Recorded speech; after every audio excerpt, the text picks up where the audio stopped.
Hoy, bueno, ayer, anteayer, tenía una de las maravillosas satisfacciones, hermosa. Casi para mí es de un color poético. Los chicos de San Luis, la Secretaría de la Juventud, con 3 escuelas, la escuela Pablo Domínguez Bazán, Puerta del Sol y Rosenda Quiroga. Fueron con los chicos de la Secretaría de la Juventud al Guanacache. Hicieron un campamento, 2 días, se quedaron a dormir una noche allá y plantaron, creo que 4.000 especies de algarrobo, caldén, aguaribay, y me está faltando alguna, espinillo.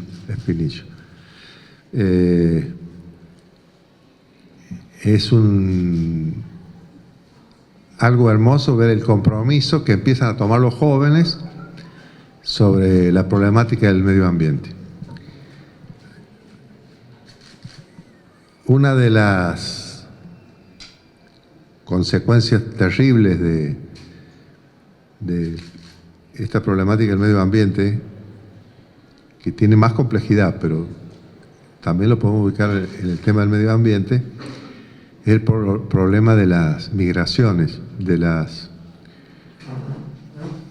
y sobre todo de los refugiados, que en su lugar, por la depredación del medio ambiente, tienen que irse, se genera hambre, miseria, desocupación, sus tierras se convierten en una zona de muerte y no tiene viabilidad económica. Entonces, bueno, son los descartados de la sociedad y genera el problema de los refugiados. En la última reunión que se hizo en el Vaticano, Ética en Acción, se emite una declaración. Yo no estaba allá porque fui invitado, pero cuando yo me había ido sale la declaración después. Declaración sobre la migración, 6 de junio del 2007. Bueno, van describiendo la situación y en el punto 5 dicen, en 5º lugar, promover y fomentar corredores humanitarios dirigidos a los que buscan asilo y a los refugiados más vulnerables, especialmente en aquellas naciones que tienen espacio. Un ejemplo positivo de ello es el programa creado por el gobernador de San Luis en Argentina.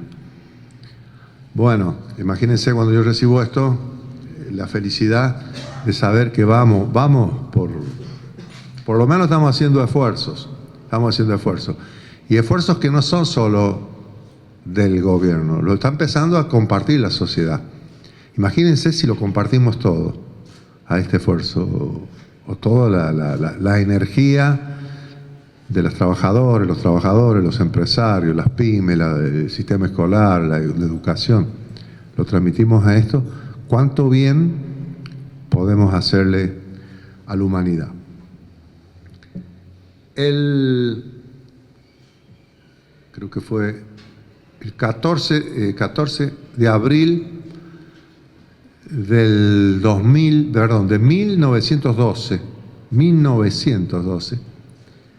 a las 12 menos 20, el Titanic choca con un iceberg en el Océano Atlántico a la altura de Terranova, bien al norte, cerca del Polo Norte. Era imposible que sucediera, según creía la ciencia, según creía la soberbia de la humanidad, creyendo irracionalmente en el progreso sin límite, irracionalmente. ¿Por qué si recuerda él el hundimiento del Titanic como un hecho tan importante, que conmovió tanto a la humanidad? Y aún hoy, yo digo esto y ustedes ya saben que estoy hablando. Todos tienen alguna mención, saben de qué estamos hablando, se hundió el Titanic. Primero porque el siglo XX se inicia con enormes descubrimientos, con un crecimiento en un clima, en ese momento, de bastante estabilidad política, estamos hablando de 1900, y con un crecimiento enorme de la ciencia y la técnica y un progreso que se consideraba indefinido. Se lo recuerda por eso, y se lo recuerda, y este fue como una advertencia, no como decían algunos la advertencia divina, que Dios generó ese castigo, eso no.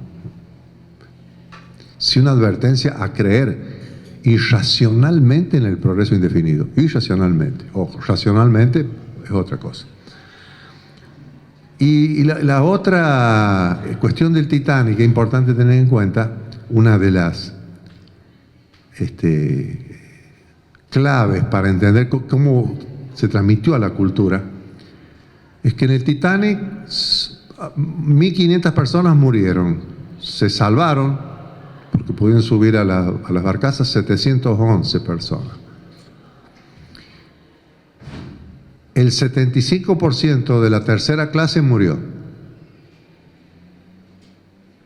Esos 711 eran casi todos, o casi todos los que iban en la primera clase, casi todos los que iban, o muchos de los que iban en la segunda clase, y muy poquitos de la tercera clase. Entonces, cuando hablamos del calentamiento global y de la problemática de la destrucción del planeta, vamos a tomar estos dos temas del Titanic. Uno, porque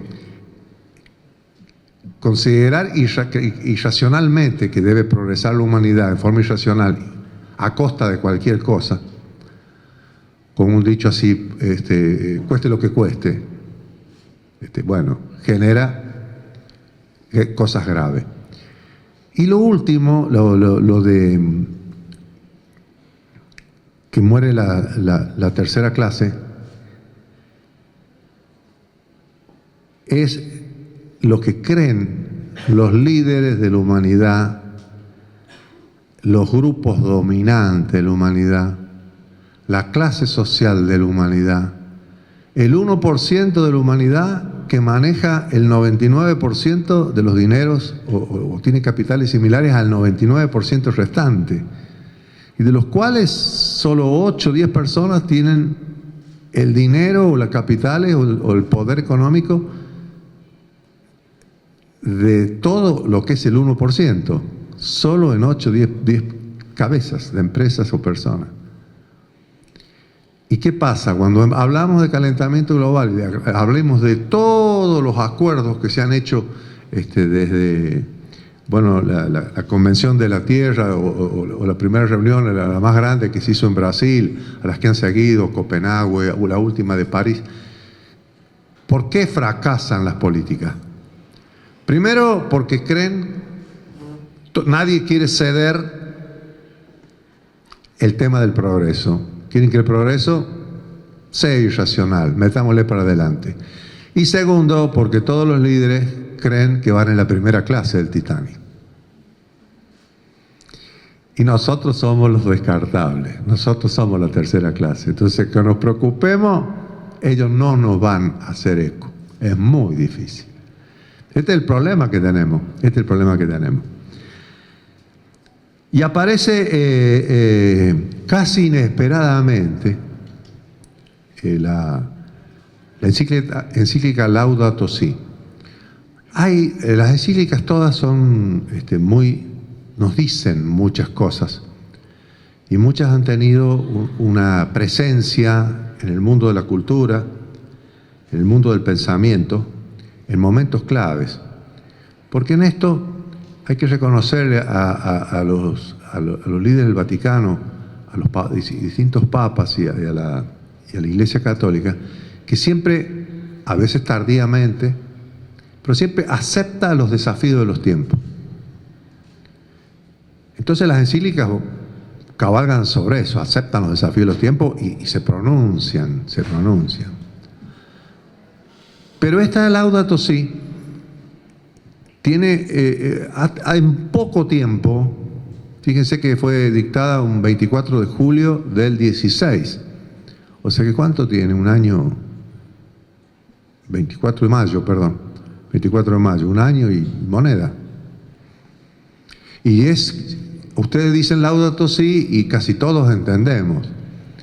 Ha calado hondo, nos ha llegado. Yo la asemejo a la Rerum Novarum, que fue allá a fines del siglo XIX, o la Populorum Progressio, ¿está bien dicho, Carlos? Populorum Progressio, que es de Juan XXIII, ¿no? Y la otra de León XIII. Bueno, el Laudato Si, la Populorum Progressio, la Rerum Novarum, son encíclicas que, bueno, han tocado el tema social y los desafíos de los tiempos muy oportunamente, con mucha inteligencia. La encíclica, yo cuando veo, o lo primero que me pasa con la encíclica, no digo que sé, pero ya tenía preocupaciones sobre el tema así que bueno, digo, la leo con avidez para ver cómo es, y me encuentro que me sorprende positivamente. Tiene una primera parte que es una descripción de lo que nos está pasando. Y el planeta, lo planetario, la Tierra, el Papa, él dice, la casa común. Bueno, esto ya es un golpe en el corazón. Bautizar o rebautizar, o hacer una mención, no sé si se usó antes esa forma de designar al planeta. La casa de todos, la casa nuestra. ¿Cómo vamos a destruir la casa nuestra? Bueno, cuando describe el problema de la casa común, es de un rigor científico tan grande que me causa verdaderamente, aún hoy me sigue causando asombro. Ustedes, para entender lo que está pasando en el planeta, claro, buscan que lo describa un científico y van a tener problemas para entenderlo. Pero lo leen en el Laudato Si y no tiene ningún problema porque está dicho con un lenguaje científico, es una descripción espectacular, seria, concreta, buena, inteligente, adecuada a la ciencia. Es decir, puedes ponerle todos los calificativos que se desee ponerle porque se los merece. Se los merece. La segunda parte es ya la encíclica propiamente dicha, donde, bueno, hace las propuestas desde el punto de vista de su liderazgo en el mundo cristiano y en el mundo espiritual que tiene sin duda Francisco. La primera parte, la descripción, nos habla de los problemas que se producen por la contaminación, por los desechos industriales, por la basura, que bueno, viene siendo. Y se suma la problemática del calentamiento global, que el calentamiento global, para entenderlo fácil, es la exagerada, la incontrolada producción de gases que producen efecto invernadero. ¿Qué es el efecto invernadero? Es el planeta Tierra, la casa común, que es una esfera. Y a una distancia de la esfera se forma como una capa, como un nylon, por decirlo así, que no permite que el calor quede atrapado. Y al quedar atrapado el calor, va subiendo la temperatura y todos los fenómenos meteorológicos como que se descontrolan o salen de su cauce normal. De su cauce normal. Al salir de su cauce normal, llueve más, se producen más fenómenos climáticos incontrolados y bueno, y generan esto que estamos viendo todos los días.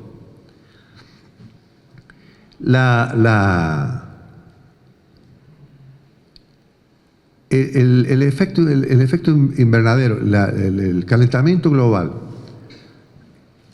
a medida que sube la temperatura, que empiezan a producirse deshielos, que empieza a haber lluvias en mayor intensidad, es complicadísimo, casi imposible, hacer una proyección qué nos va a pasar a nosotros. Y los cálculos que se han hecho sobre esto, ¿qué nos va a pasar? ¿Dónde vamos a estar parados? ¿Qué va a pasar con nuestros nietos o nuestros bisnietos en San Luis, en la Argentina, en Europa, donde fuere? ¿Por qué? Porque la relación causa-efecto no es racionalmente entendible en como uno piensa que puede ser. Bueno, si en el sur de San Luis, si en la sierra de San Luis cae nieve, caerá menos nieve. Si en tal lado llueve, si en tal... No es así, no es así. Y lo voy a decir con un ejemplo simple, que nos va a permitir entenderlo. Y que, bueno, la corriente cálida del norte, bueno, recorre todo el Atlántico así y llega hasta el norte, casi cerca sobre Canadá, aproximadamente por ahí, y ahí vuelve, por ejemplo, y pasa por la ciudad de Nueva York. Ahora uno mira la ciudad de Nueva York y la distancia que está con el Polo Norte, más o menos es la misma como que está Río Gallegos del Polo Sur, aproximada, o Tierra del Fuego del Polo Sur. Sin embargo, el clima de Nueva York es casi como el de Buenos Aires o el de San Luis. ¿Y por qué se da esto? Bueno, porque al lado de Nueva York pasa la corriente cálida del norte. Entonces, pese a estar en una zona, en un polo, en un extremo, donde debería ser más frío, sin embargo no es más frío porque la corriente cálida del norte le está dando más calor a esa región. Ahora, ¿qué pasa? Viene calentamiento global, derrite los hielos del Kilimanjaro y del Himalaya, etcétera, etcétera. Esos hielos, cuando se derritan, bajan y enfrían la corriente cálida del norte. La enfrían. Entonces, por ejemplo, en Nueva York, en vez de subir la temperatura con el calentamiento global, al enfriarse la corriente cálida del norte, se enfriaría. Ahora vean a ustedes con este ejemplo la cantidad de relaciones de causa-efecto que hay en el clima. Son absolutamente incontrolables y casi inimaginables. Entonces las proyecciones que se hacen sobre el futuro son rarísimas y son, bueno, por ejemplo, una de proyección, los chilenos hacen mucha proyección y la Universidad de La Punta. La Universidad de La Punta. Y con sorpresa vemos que lo que iba a pasar en el 2140, estamos con miedo que pase en el 2040. 2040 yo voy a estar, me arreglo la rodilla ahora, sigo jugando partido de fútbol, yo voy a estar viendo el 2040. Pero no es fácil pensar que si seguimos así, que el 2040 va a ser algo interesante. No va a ser tan interesante.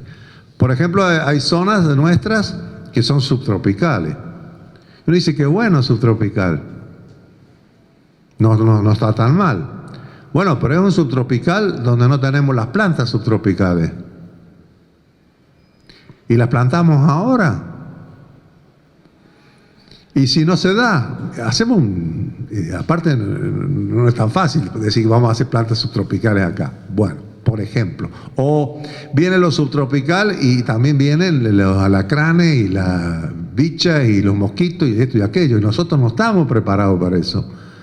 Pero eso viene con un proceso que también está dicho bueno, paro acá. Estamos entendiendo. Bueno, y Laudato Si agrega algo que es tremendo en la descripción, es cierto, es lamentable que así sea, y bueno, y es un tema de máxima preocupación. Todos estos problemas, el calentamiento global, todos estos problemas de la destrucción de la casa común, todos los problemas de los desechos, de la basura, de los gases tóxicos, etcétera, afecta a los más pobres, afecta a los humildes, afecta a donde hay pobreza. Bueno, miremos un poquito nuestro país. Por ejemplo, está considerado el río más contaminado del mundo, el Riachuelo y la Matanza. Más contaminado del mundo. Si ustedes se paran a la orilla del Riachuelo,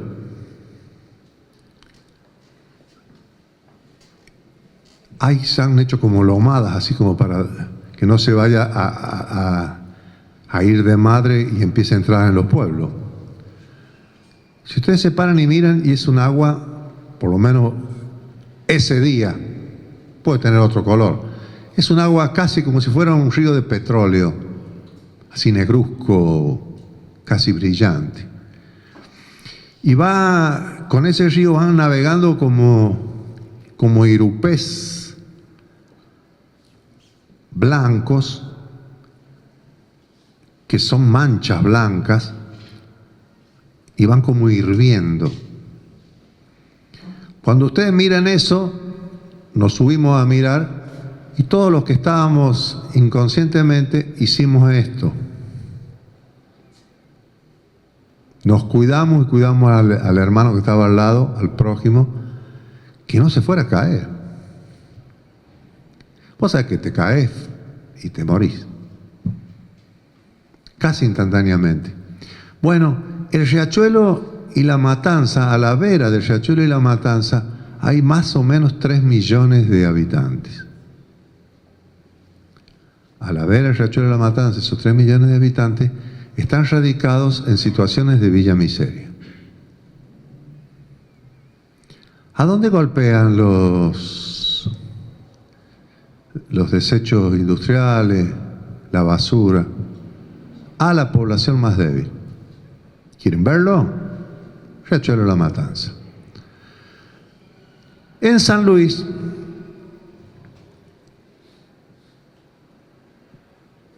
nosotros tenemos un problema ecológico, bueno, tenemos 2 o 3 varios.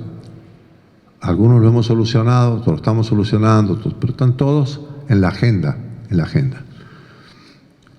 Les voy a sacar este clima pesimista que estoy planteando y lo voy a llevar a un clima más optimista.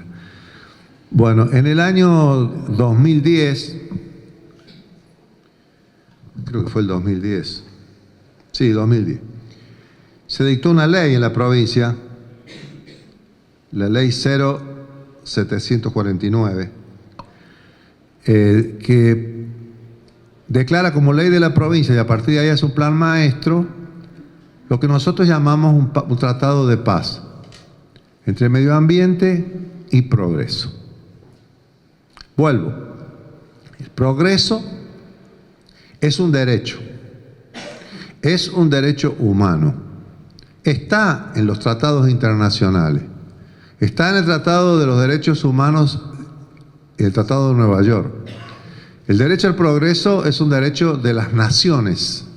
Tienen derecho las naciones a progresar.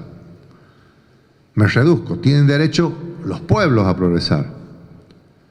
Digo también, tienen derecho las provincias, tienen derecho los municipios. Y también tiene derecho cada persona a progresar. ¿Está bien? Es un derecho humano. Y el medio ambiente, la casa de todos, todos tenemos derecho a que se debe cuidar la casa común, a que no se puede romper. Derecho humano, lógico y razonable, y que surge de la Convención Internacional que se hizo en Brasil, en la cumbre planetaria, creo que es el 94, 96, 94. Bueno, entonces son 2 derechos humanos. Entonces ahora miremos un tema concreto. Por ejemplo, las papeleras en Uruguay. Las papeleras en Uruguay. ¿Tienen derecho los uruguayos a poner una papelera? Sí. Derecho al progreso. ¿Tiene derecho Gualeguaychú a pedir que no se contaminen las aguas? Sí. derecho al medio ambiente. Son dos derechos humanos. Todas las cumbres fracasan porque dicen, bueno, por ejemplo la Argentina, se presenta una cumbre, ¿cuál es el argumento que da? Empieza a hablar y le dicen, no, para.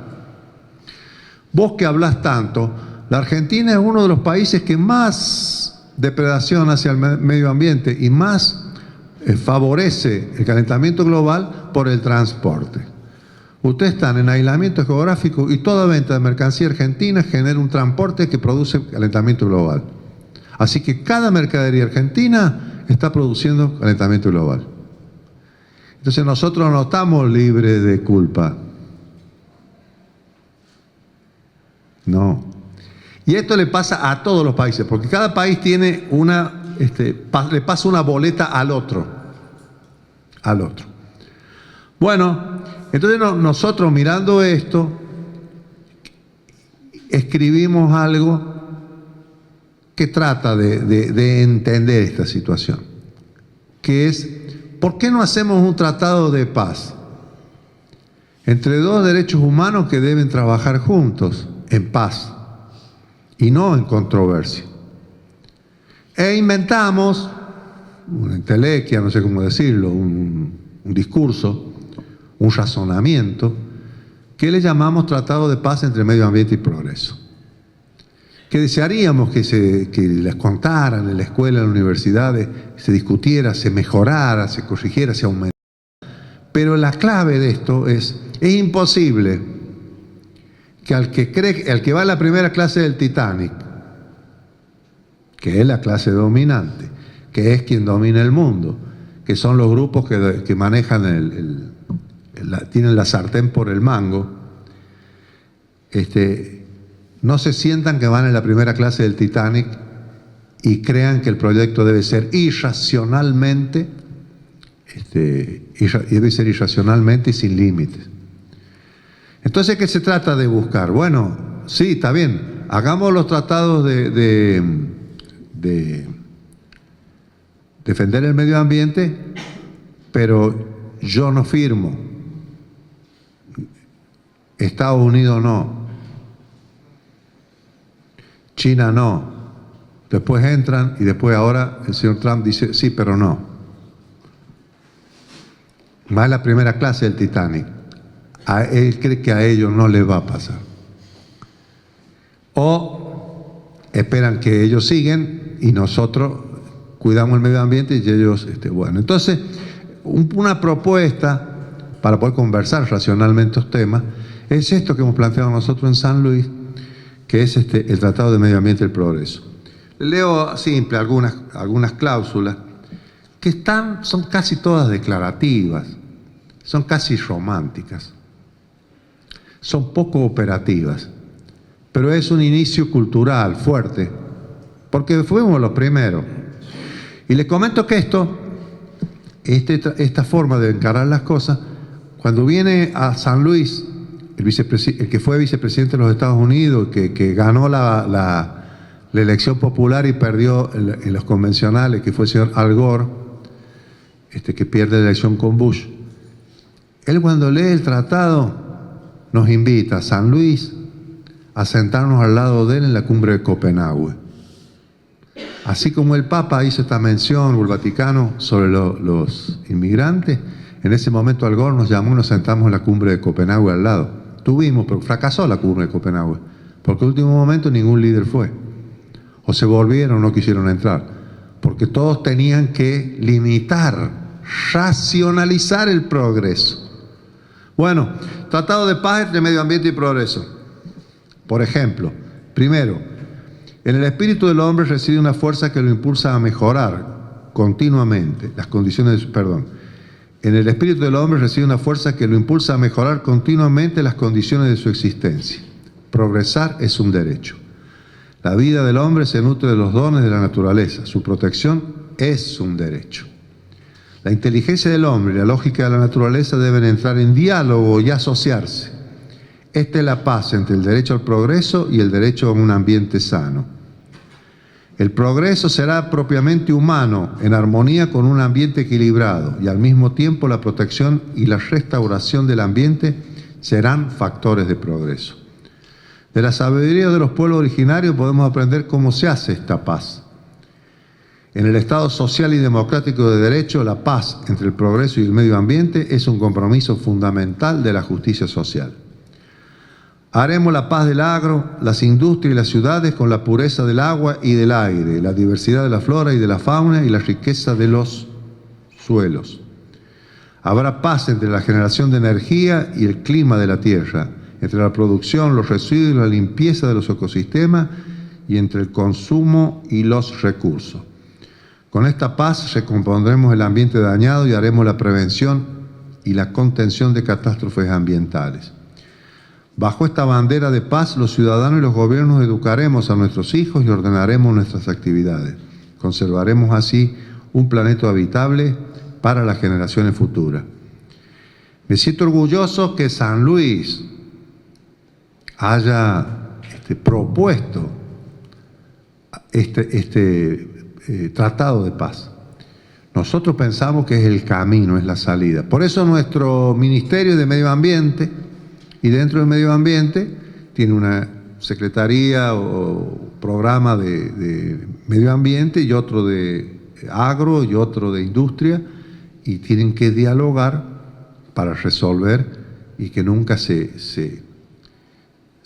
produzca el progreso irracional depredando el medio ambiente. Ahora lo digo de otro punto de vista cortito y luego entro en algunas cosas de San Luis. Todo progreso genera algo en el medio ambiente, algo lo altera. Aunque más no sea el progreso del teléfono, porque tenemos que descartarlo. Y no tenemos el plan para descartarlo. Creo que debe haber ya casi un teléfono por habitante del planeta, o no sé cuánto, medio o uno. Y se renueva, y ahí suenan también, suenan,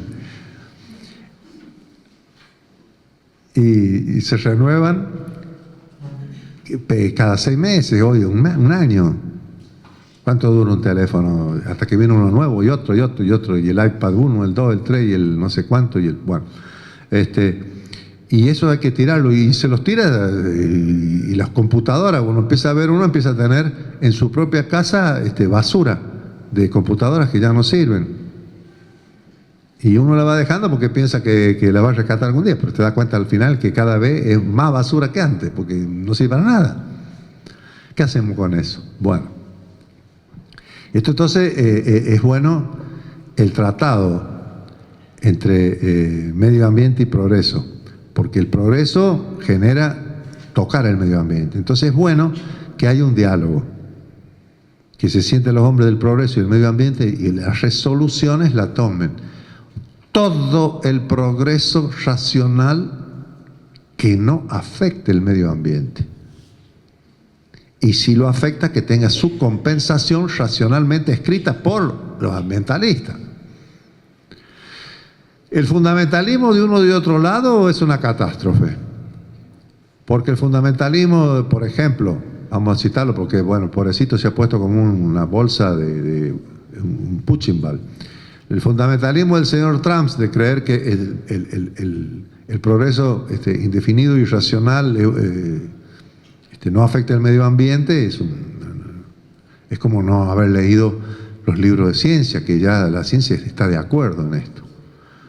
También la irracionalidad del medio ambiente, de los ambientalistas, a veces toca, bueno, porque cuando empezamos a defender lo exótico de lo originario, como se dice, lo autóctono, por ejemplo, decimos, bueno, no hay que introducir animales exóticos, porque afecta, desequilibra. Te dice un fundamentalista, bueno, está bien, pero la Argentina es el país de las vacas, y la vaca también es exótica en la Argentina. No es autóctona la vaca, se trajo de afuera. Entonces, no podemos llegar a una irracionalidad de los dos bandos. Tenemos que hacer un solo, los dos racionales, sentarse y buscarle la vuelta. Bueno, ahora vamos a mirar un poco San Luis y veamos los problemas que tenemos. Un primer problema que apareció y se empezó a tratar en los 90, viene de antes, se visualizó, porque estos problemas están invisibilizados, está bien dicho. Aparte muchos son nuevos, novedosos. Es la laguna del Guanacache. La laguna del Guanacache es una laguna que se forma por el río Desaguadero, a la altura de los territorios de San Luis, Mendoza y San Juan, y una laguna que se forma, un humedal enorme que se forma en ese punto de que están las tres provincias ahí. Parece que fue el terremoto en Mendoza de 1865, ¿está bien? En 1865, que el terremoto produjo un pequeño desequilibrio en el río Desaguadero y que generó que cambiara en algún lado su curso y que se desertizara, ¿está bien dicho?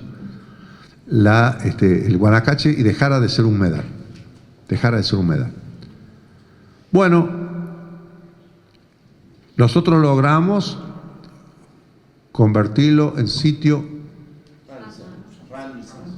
Ramsar. Así, ¿está bien dicho? Ramsar. Bueno, sitio Ramsar es una estatua internacional que pide protección a los humedales y que establece un protocolo. Establecerlo como sitio Ramsar nos cuida a la humanidad, nos ayuda y es un protocolo que tenemos que respetar. A partir de ahí logramos con un acuerdo tripartito que se firmó más o menos paralelo a esto, más o menos en el 2010, San Luis, Mendoza y San Juan, y después terminamos que San Luis puso la plata para que nos autorizaran a levantar un poquito, hacer un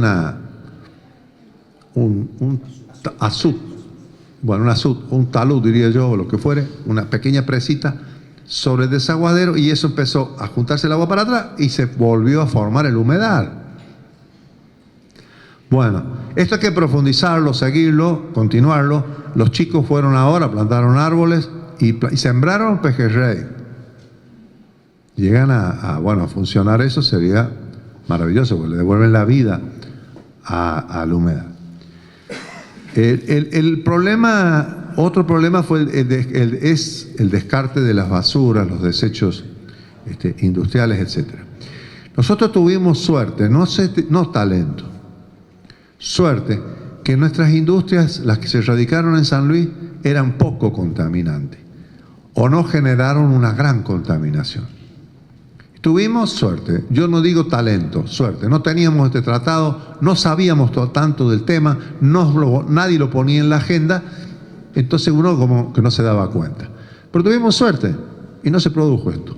Bueno, después se ha racionalizado y sobre todo en Villa Mercedes se ha hecho que cada fábrica tenga su propia forma de descartar los residuos y que no caigan en el río Quinto.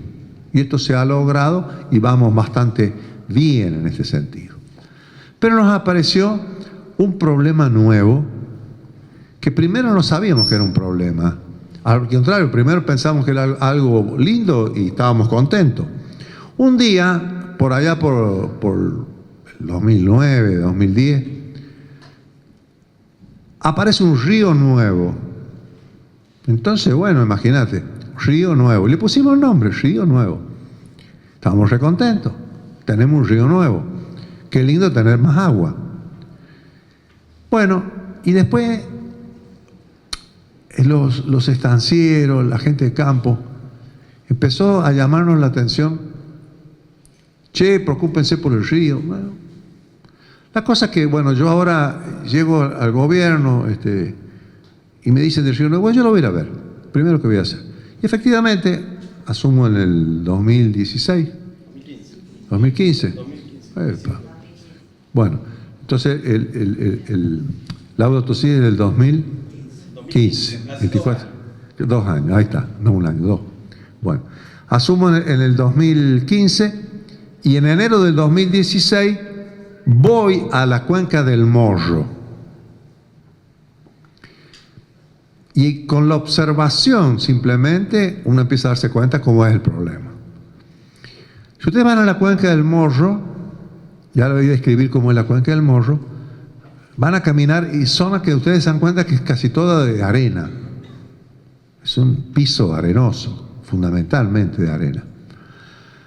Y vamos a visitar un lugar donde había aparecido uno de los ríos en plural y nos encontramos con un espectacular cráter, pero grande, ¿eh? Como decir, todo esto por 4 veces para allá y unas 10 veces para el costado, ¿no? 4 por 10. Bloom, media hectárea, 1 hectárea, hundida así de golpe. Una plaza Pringle completa, así, flap, hundida, y como 15 metros para abajo. Y todo de arena y abajo un río chiquito.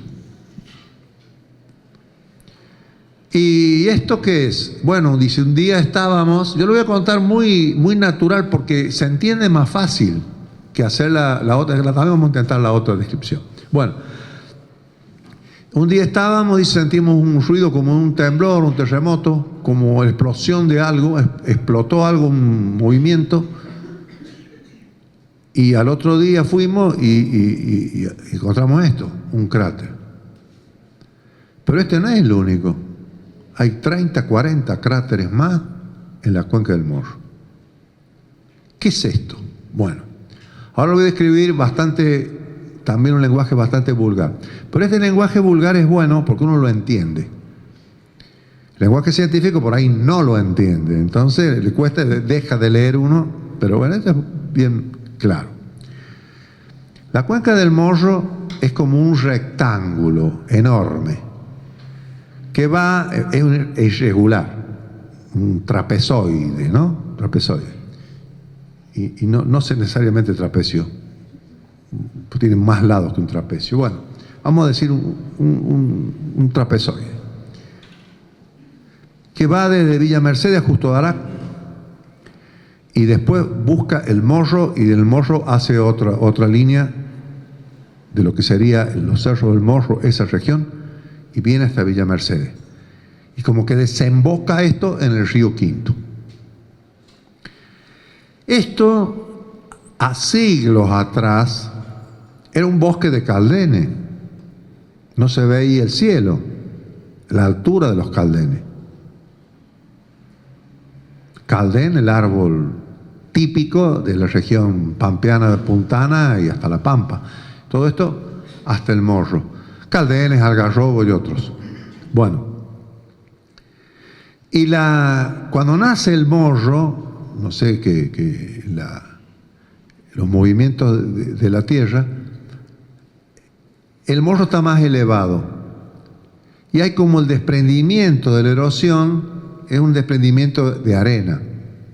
Entonces, con los siglos de los siglos y los miles y tal vez millones de años, todo eso se ha ido yendo. Es como una bajada del Morro a Mercedes de arena que tiene más o menos 3.700 kilómetros cuadrados, 375.000 hectáreas.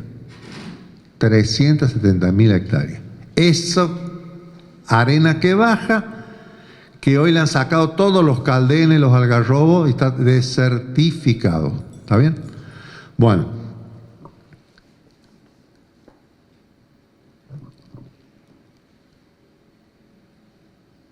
Es el 4,7% del territorio de la provincia. Bueno, saquemos en este espacio un 4%, serán, no sé, 2 metros cuadrados acá, 4 metros cuadrados. Bueno, pero pongamos metros cuadrados, pongamos una cloaca. Vamos a ver que el 4% no podemos vivir acá, con una cloaca acá. No podemos vivir en un lugar donde se empieza a derrumbar el territorio, donde la erosión nos ha generado un desastre ecológico.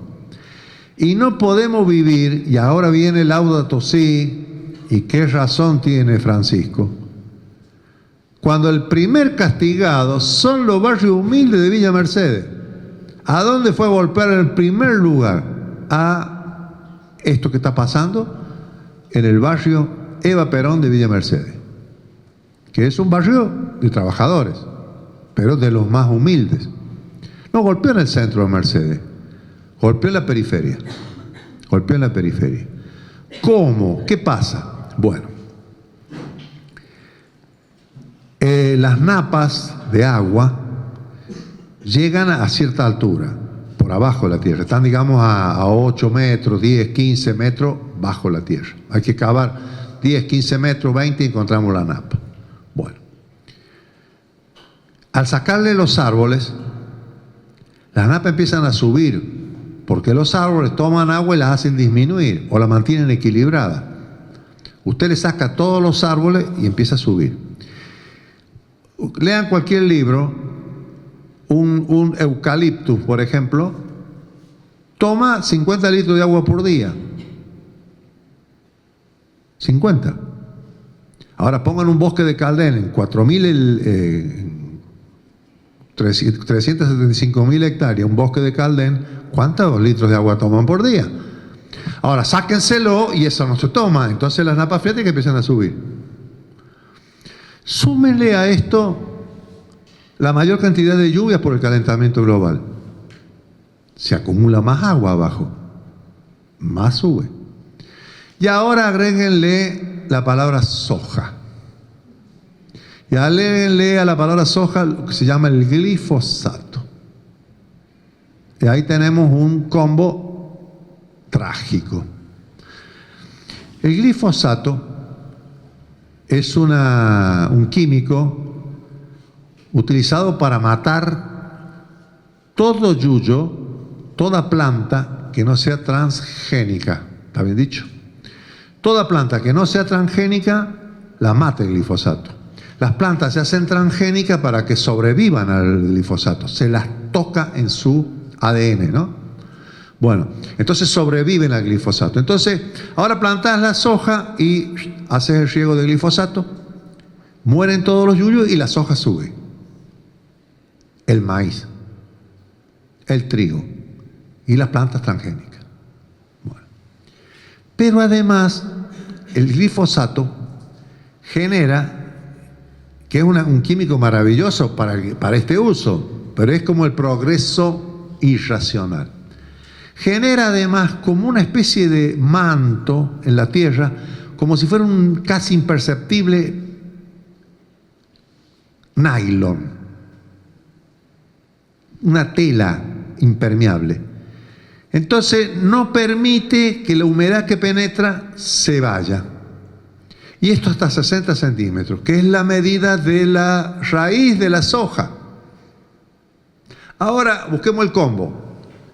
Llueve más, las plantas no chupan agua, la soja, el glifosato mata todos los yuyos, queda solamente la soja y se le hace ese manto y 60 centímetros de humedad que suben. Cuando se juntan las dos humedades, ¿qué pasa? Y la tierra se vuelve como gelatinosa. En la arena, las corrientes de agua que se mueven por abajo van erosionando y en algún momento esto se hunde e implosiona. Y aparece un pequeño río de agua y una implosión de 1 hectárea, 2 hectáreas, según como sea. Ahora le voy yo voy a ver en la sonrisa quienes han hecho esta prueba de chicos. ¿Vieron cuando están haciendo una construcción que traen una camioneta de arena en el vecino? Dejan la camioneta de arena, ustedes pasan y ahora empiezan a jugar en la arena, ¿no? Bueno, en la noche algún pícaro viene y le mete una manguera al medio. Mirá cómo se empiezan a reír varios acá. ¿Qué pasa al otro día? No, ahora no se ve nada. Queda la manguera abierta ahí. Pero al otro día está parece una cosa gelatinosa, toda la arena, y además aparecen como distintos huequitos donde sale el agua. Esto mismo es la cuenca del Morro, exactamente igual. Una tremenda camionada de arena donde le hemos puesto una manguera al medio y ya está pasando, saliendo el agua, implosiona. En el barrio Eva Perón comenzó la gente a caminar como en una gelatina. Lo mismo está pasando en Los Molles o el Molle en Córdoba y en la zona donde la gente no puede caminar porque tiene como gelatina. En el barrio Eva Perón de Villa Mercedes, mucha gente pensaba que lo que se movía era la casa, porque al moverse él y apoyarse, le daba la sensación de que se movía la casa. ¿Les parece a ustedes vivir en nuestro querido San Luis con semejante tragedia ecológica donde un barrio está castigado de esa manera? Bueno, entonces empezaron nuestras acciones. La primera acción fue meter una bomba, que me costó muchísimo que entendieran que tenían que meter una bomba y sacar el agua. Sacar el agua, para ver si sacando el agua bajaba la humedad y podíamos controlarla, porque si no bajaba y teníamos abajo una laguna, el riesgo de la tragedia realmente podía ser enorme. Bueno, no, se controla, se baja el agua, está bien. ¿Cómo sabemos que esto es así también? Tenemos un test también de observación. De noche, el barrio 1 de Mayo, subía el agua hasta 10 centímetros en la casa. Vos estabas durmiendo y al otro día bajaba las patitas y estabas 10 centímetros de agua. Y a la mañana salía el sol, empezaba a bajar. Noche y mañana. ¿Por qué? Los árboles, cada una de las plantitas, cada uno de los yuyitos que toman agua con el sol, toman agua de día. De noche no toman agua. Por eso sube la napa de noche y baja la napa de día. Esto es lo que está pasando en la cuenca del Morro, que son el 4,7% del territorio de la provincia de San Luis. Afecta a varias localidades, principalmente a Villa Mercedes, donde han pasado cosas y estamos viendo, bueno, ¿qué tenemos que hacer? Primero, tomar conciencia. Entonces hemos dicho, bueno, lo primero lo lógico, lo más lógico y lo que nos indican la ciencia es que tenemos que equilibrar la cuenca del Morro, tenemos que devolverle a la cuenca del Morro los árboles que tenía. Tenemos que lograr que esto genere el equilibrio de la cuenca del Morro y una vez que esté equilibrada le damos una solución final. La cantidad de agua que hay debajo de la cuenca del Morro, que no se puede decir dónde está y si está en un solo lugar o está en distintos lugares, es el equivalente al dique La Florida. Ustedes imaginen que se rompe el dique La Florida. La cantidad de agua, hay que evacuar ¿cuántos pueblos? Pues estoy imaginando una tragedia, bueno, ¿para qué imagino una cosa así? No me tendría que meter. Pero bueno, para que entendamos, esta cantidad de agua está debajo de la cuenca del Morro. Una cantidad equivalente. Que no podemos decir que está en un solo lado, que no podemos decir que está en una sola vejiga. Es probable que esté mucho en distintos niveles, pero esto es lo que está abajo, y esto es lo que está subiendo y lo que está generando. Entonces se ha propuesto, uno, restablecer el equilibrio en la cuenca del Morro con la forestación. Y bueno, hemos plantado en un año 700.000 plantas. Queremos plantar 7 millones. 700.000 no es nada, pero es muchísimo. Alguna vez la humanidad de las Naciones Unidas dijeron, en 15 años, para empezar a solucionar el problema del medio ambiente en el mundo, cada medio habitante debemos plantar un árbol. En San Luis estamos plantando ya casi un árbol y medio, casi 2 por habitante en un año, no en 15, y no medio árbol, 2. Pero tenemos que plantar cerca de 15 árboles por habitante de San Luis en un periodo rápido, si puede ser de 4 o 5 años, o el menor posible para equilibrar la cuenca del Morro. La otra es a la parte le hemos exigido un porcentaje que tiene que plantar un porcentaje de árboles, explotar en la soja o lo que quieran, pero con un porcentaje de árboles que sea el crecimiento racional. Por supuesto que hemos llevado el socorro y el auxilio a los barrios de Villa Mercedes, que están permanentemente, estamos mirando que no pase absolutamente nada. estamos controlando la salida del agua, esta que viene de los ríos nuevos, intentando. Pero el principal adversario de todo esto es la falta de conciencia, que es muy difícil transmitirla.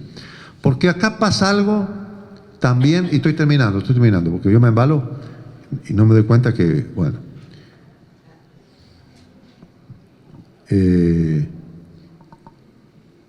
El señor Al Gore, que recibió el Nobel de la Paz por su lucha, militancia, denunciando el calentamiento global y defendiendo las políticas para cuidar la casa común, era candidato a presidente y su adversario era Bush. Y el Bush padre le dijo una vez en un cara a cara, en un programa de televisión, le dijo, Mr. Ozono, señor Ozono. Entonces todo lo ridiculizó de alguna manera, todos se rieron y ahora tienen que remontar eso. A veces basta una palabra para derrumbar todo lo que ha hecho la ciencia.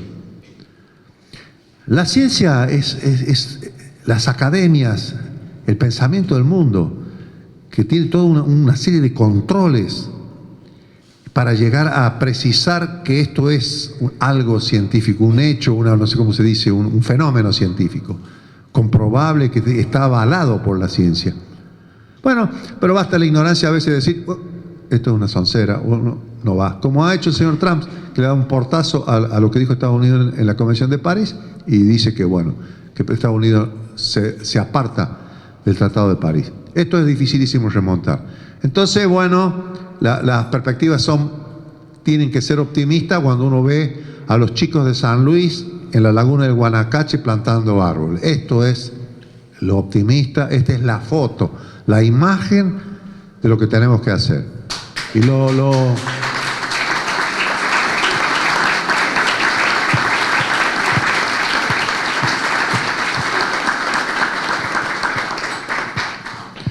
lo negativo y pesimista, esto es cierto.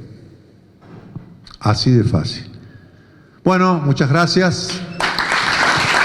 Gracias por invitarme.